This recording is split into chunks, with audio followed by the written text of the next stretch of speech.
L'éditorial du matin, c'est une réflexion sur l'actualité brûlante, des développements importants, des sujets d'ALIA et d'intégration. C'est tous les matins sur Studio Kalita.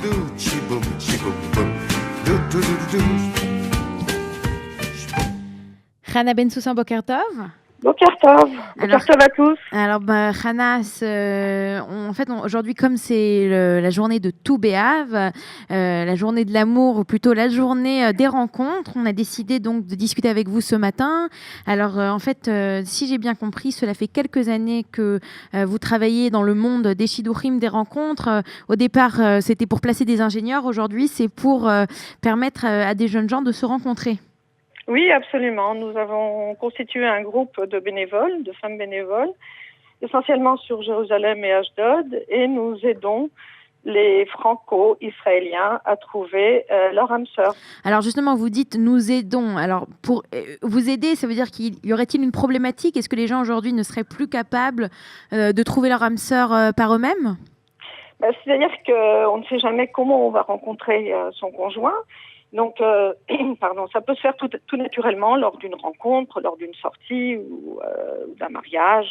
Mais aujourd'hui, effectivement, il y a une plus grande difficulté que dans le passé à trouver son conjoint. Donc, en ce qui nous concerne, on a constitué ce groupe pour aider jeunes et moins jeunes à trouver leur conjoint. Pour ce faire, ils prennent contact avec nous. On essaye de conduire des entretiens, de les connaître, de savoir qui ils sont. Quelle est leur éducation, leur mentalité, quelles sont leurs demandes. Je précise bien leurs demandes. On essaye de répondre à la demande, mais pas au fantasme, parce que malheureusement, aujourd'hui, la difficulté est que à cause des réseaux sociaux, de la télévision ou autres, il y a beaucoup de jeunes et moins jeunes qui sont enfermés dans des mythes ou des fantasmes. C'est-à-dire qu'ils s'imaginent trouver une personne qui correspondrait à un mannequin ou à un mythe. Et aujourd'hui, c'est la difficulté, c'est-à-dire de revenir sur Terre, de bien définir quel est le projet de vie et à partir de là, de commencer à chercher la personne qui correspond. Donc, quelque part, vous êtes en train de dire que la problématique d'aujourd'hui, c'est que les gens, en fait, ne recherchent pas spécialement un projet de vie, ils recherchent plutôt, comme dans les films, une histoire d'amour ou quelque chose qui... Oui, c'est un peu cela le problème. Et malheureusement, on trouve ce problème à tout âge. Bon, évidemment chez les jeunes, mais parfois aussi chez les moins jeunes. Mais d'un autre côté, c'est important de se marier par amour. Il ne faut pas se marier juste pour se marier. Ah non, on n'a pas dit qu'il ne faut pas se marier par amour, et heureusement, on n'est pas des anges. Il faut une assurance physique, il faut se plaire. Il faut se plaire non seulement physiquement, mais dans notre communication, dans la vie, dans nos aspirations, avoir un projet commun, savoir dans quelle direction on veut partir dans la vie. Et tout cela fait un bon mariage.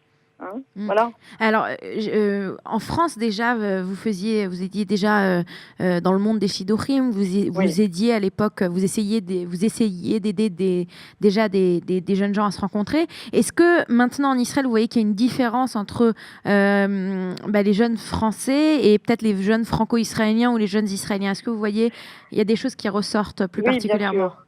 Oui, il y a des différences évidemment. On ne vit pas en France comme on vit en Israël. Je pense que la France nous a apporté en matière d'instruction. On trouve des jeunes très instruits, mais malheureusement parfois peu construits. Et quand je parle de construction personnelle, je pense que là je touche un point important, à savoir l'éducation. Comment en France on éduque nos jeunes, quelles sont les priorités de vie. En Israël, je crois qu'on a compris beaucoup de choses en cette matière-là. Et je pense que l'ALIA est aussi une difficulté dans ce sens. C'est-à-dire qu'on découvre que peut-être on s'est trompé en France sur les priorités de vie, qu'il faudrait recadrer. Il faudrait se recadrer et aider à recadrer nos jeunes. Alors, c'est-à-dire, donnez-moi des exemples qui seraient peut-être un peu plus concrets. Écoutez, en France, la priorité pour des parents, c'est d'avoir de bonnes études chez les enfants, d'avoir un bon métier, la parnassa, l'argent, etc. Ici, je crois qu'on a compris que, il y a la réussite de la vie et pas la réussite dans la vie. Ouais. Voilà. Réussir sa vie et non pas réussir dans la vie, comme disait, si je me trompe pas seulement dans la vie. Bien sûr qu'il faut gagner sa vie. Bien sûr qu'il faut avoir une parnassa, mais il faut réussir sa vie avant tout. Il faut s'épanouir. s'épanouir, et on doit s'épanouir dans le mariage. C'est-à-dire avec les enfants. Les enfants, c'est une priorité. Et malheureusement, aujourd'hui, on l'oublie. C'est-à-dire qu'il y a des jeunes et moins jeunes qui vivent pour eux-mêmes. Est-ce que c'est aujourd'hui un but dans la vie que de vivre pour soi-même? Évidemment qu'on n'est pas, qu'il faut bien vivre. Mais est-ce que c'est le but de la vie? Est-ce que c'est d'arriver à 90 ans tout seul? Ou bien d'arriver à 90 ans avec une famille, c'est ça ce que vous dites? Oui, d'avoir réussi sa vie. Il faut réussir sa vie. Comme dirait le Rabinovitch, il faut que la vie soit un chef-d'œuvre. Mm-hmm. Et alors, ces jeunes que vous rencontrez, quand vous leur parlez, vous essayez de... c'est des conseils que vous leur donnez, vous les écoutez, oui, c'est un suivi? D'abord, on les écoute. Et le but, c'est d'écouter, je veux dire, l'entretien. Mais on essaye aussi de détecter les non-dits. C'est-à-dire qu'ils vont se présenter. En ce qui nous concerne, on doit les connaître, savoir comment ils sont, d'où ils viennent. Je veux dire, on arrive à 20 ans, 25 ans, on commence à chercher à se marier. Il y a une éducation, il y a une mentalité. Et on ne passe pas outre cela. Et donc, on doit mettre en face quelqu'un. En ce qui me concerne, Machita, c'est d'essayer de trouver quelqu'un qui leur ressemble. C'est-à-dire dans leur éducation, dans leur mentalité. Évidemment, on est en Israël, on peut se dire, Israël est composé de N mentalité, de N éducation. Et là, alors on y va. Bien, chacun sa chita. Moi, je pense que le mariage, c'est un travail. Il faut construire sa vie dans le mariage. Je pense que si on a la même mentalité, la même éducation, qu'on a déjà un patrimoine commun, c'est quand même beaucoup plus simple. Voilà. Et alors, est-ce que vous pourriez nous donner, et donner à tous nos auditeurs, quelque part, une recette d'un chidour réussi? Qu'est-ce qu'ils pourraient faire? Sinon, on veut aider nos amis, par exemple, qui ne sont pas encore mariés, qui cherchent l'âme sœur. On a eu des mariages, donc on a des jeunes qui se sont mariés ou par notre intermédiaire, ou alors au bout de N discussions pendant des semaines, des mois, voire des années. Parce que dans vos discussions, au bout d'un moment, comme on dit en hébreu, nafal à Simone, il y a un déclic, les gens comprennent quelque chose d'autre, ils recherchent autre chose? Oui, parfois il y a un déclic, c'est-à-dire qu'on les pousse à faire un travail sur eux-mêmes, à se chercher. Qui suis-je? Et quelle est la priorité quelles sont les priorités dans la recherche du conjoint? Et donc, à partir du moment où les gens ont trouvé... Ils ne sont pas les mêmes, évidemment. Je veux dire, de la même manière que vous avez des individus uniques dans le monde, vous avez des couples uniques dans le monde. Donc, il faut qu'ils se cherchent, qu'ils sachent qui ils sont. Il faut qu'ils se trouvent plutôt, après s'être cherchés. Voilà, absolument, qu'ils se trouvent. Et en face, je veux dire, quand on cherche, il faut savoir ce qu'on cherche parce que ça aide à trouver. Et en face, ils vont trouver plus facilement. Vous comprenez? Alors, donnez-moi quelques conseils pour si je veux présenter un ami, une amie, à quoi je devrais penser pour essayer de les faire se rencontrer? Écoutez, comme je vous ai parlé d'un patrimoine commun, des âges en rapport, évidemment. Moi, je parlerai aussi d'un niveau de dialogue. Pas tant aussi c'est pas de mêmes études, etc. Non, quand on parle, on se comprend. Donc, quand vous voyez les personnes, souvent, je veux dire, c'est ça aussi l'efficacité de travailler en groupe. On peut avoir tous les fichiers, tous les moyens techniques ou technologiques via des sites internet, etc. Mais il y a l'aspect humain. Et l'aspect humain, c'est parfois de dire, tiens, un tel, je le verrais bien avec une telle. Et si soi-même, on n'a pas eu la bonne idée, alors l'ami d'à côté, le groupe bénévole, va avoir la bonne idée. Vous comprenez? Donc, c'est très important de travailler en groupe parce que parfois, on ne voit pas les choses et la personne d'à côté va voir. On dit, mais un tel avec une telle, ça fonctionnerait. Donc, prendre plusieurs amis, s'asseoir ensemble, regarder, sortir des listes. Travailler ensemble et dire, tiens, un tel, voilà, il est comme ci, comme ça.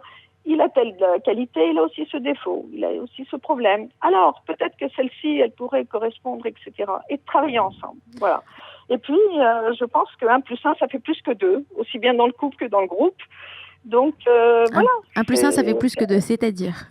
Eh bien, c'est-à-dire déjà, 1 + 1, ça fait plus que 2 dans le couple. Oui. Je veux dire que l'entité couple, c'est plus que 1 + 1. Comme dirait le Rav Cherki, mais il y a un sous-ensemble qui s'appelle le mariage. Et puis, dans le groupe de travail, eh bien, quand on travaille ensemble, d'abord, c'est très stimulant. J'ai eu le bonheur de rencontrer toutes ces femmes. On est toutes différentes, on a des passés différents, mais on a une complémentarité certaine. Et puis, il y en a qui sont là, on a des femmes qui sont là, qui sont en Israël depuis 30 ans, d'autres qui viennent d'arriver, d'autres comme moi qui sont là depuis une dizaine d'années. Et on travaille ensemble, voilà. Et moi, je solliciterai encore des bénévoles s'il y a des personnes qui veulent rentrer dans ce groupe. Alors, votre groupe, rappelez le nom de votre groupe. Alors, ce groupe s'appelle Shidduchai. Shidduchai, comment est-ce qu'on peut être en contact avec Shidduchai? Il y a un site suffit internet de m'envoyer un email et on répond aussitôt. Maintenant, il faut savoir qu'il y a l'association Tserim Seirot qui existe depuis plus d'une dizaine d'années. Tserim Seirot, c'est l'association de jeunes qui a été créée dans la Keila du Rav Cherki, à Kiryat Moshe. Donc, ces femmes-là font un travail extraordinaire depuis des années. Semaine dernière, on a eu le Kenes des célibataires, comme chaque année. Le 7e, si j'ai bien vu. Le voilà, 7e, donc, voilà. On a toujours beaucoup de jeunes qui viennent des 4 coins d'Israël. Et bien, et il y a aussi des héroïmes qui sont organisés par Shoshana Béa. Alors, juste un dernier point, parce que je pense que c'est important. On en a parlé hors antenne un peu plus tôt. Là, vous avez cité beaucoup de rabbanim, vous parlez de communautés plutôt religieuses qui organisent ces choses-là, mais pas seulement. On s'est dit de répondre à... Non, je veux dire, on essaye de répondre à tous les juifs. Parce que selon vous, la problématique d'aujourd'hui, elle est chez tout le monde. La problématique de notre génération qui a des difficultés à trouver l'âme sœur, c'est la même problématique chez tout le monde, qu'on soit kippa sans kippa, barbe sans barbe. Ah non, je veux dire, il y a une tendance générale, il y a une difficulté générale. Maintenant, c'est vrai que si on arrive avec des valeurs, avec une bonne éducation, généralement, on a des réponses. Donc, on a gagné déjà du temps. Mais c'est général. Je veux dire, en ce qui nous concerne, on essaye de répondre à toute demande. C'est-à-dire qu'on n'a pas de ségrégation pratiquant, pas pratiquant, pas du tout. Je veux dire, si un juif est traditionnaliste, alors évidemment, on va lui présenter une fille plutôt traditionnaliste. On doit répondre à la demande, je répète, essayer de trouver des personnes compatibles. Et on n'est pas là pour juger, aussi les priorités. Vous êtes là pour aider, voilà. Oui, on est là pour aider, pour accompagner. C'est vrai qu'on aimerait avoir un peu plus de moyens parce que parfois, ces jeunes ont besoin de psychologues, aussi bien israéliens que français.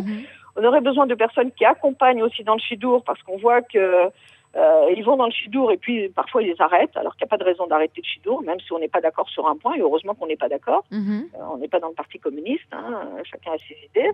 Donc, je veux dire, on a des manques. On aimerait avoir beaucoup plus de moyens dans le travail que nous faisons. Maintenant, au Hachem, on travaille, on fait ce qu'on fait, et voilà. Et Hana, juste une dernière petite question. Plutôt, est-ce que vous auriez un message à transmettre à nos auditeurs qui cherchent encore l'âme sœur, un message d'espoir, peut-être leur dire qu'au final, ça viendra ou quelque chose comme ça? Oui, je pense que d'abord, il faut être dans une démarche active de recherche, c'est-à-dire qu'il faut sortir. Je sais qu'il y a le Merkaz Atid qui a démarré pour les Français depuis peu, qui marche très bien. Il y a des gens, je pense, extraordinaires qui sont là pour aider jeunes et moins jeunes. Il faut sortir, il faut rencontrer. Il faut aussi, bien sûr, avoir une grande émouna, parce qu'il n'y a pas de raison de ne pas trouver. Tout le monde trouve. Tout le monde a son zivouk, tout le monde doit. Akadosh Baruch Hu nous a mis sur terre. On a forcément quelqu'un qui nous correspond. Et il faut chercher. Il faut chercher. Et si on a bien cherché, alors normalement on a trouvé. Oui. Celui qui dit j'ai cherché, je n'ai pas trouvé, c'est qu'en réalité, oui, il n'a pas tellement cherché. Ou alors, parfois aussi, il a avancé d'un pas, mais il a reculé de deux. Alors, pour résumer ce que vous nous avez dit, si j'ai bien compris, alors tout d'abord, on se cherche soi-même, on se trouve soi-même. Et quand on s'est trouvé, alors on part à la recherche de son âme sœur pour la trouver elle aussi. Bien sûr. Voilà, il n'y a pas de raison. Je veux dire, il faut garder le sourire, bien sûr, être très présentable à tout niveau. Je rappelle que la présentation physique est importante. Il faut savoir arriver à Shidour correctement habillé. Pour les hommes aussi, avoir une chemise propre, c'est la moindre des choses. La moindre des choses. Hana Ben-Soussan, merci beaucoup.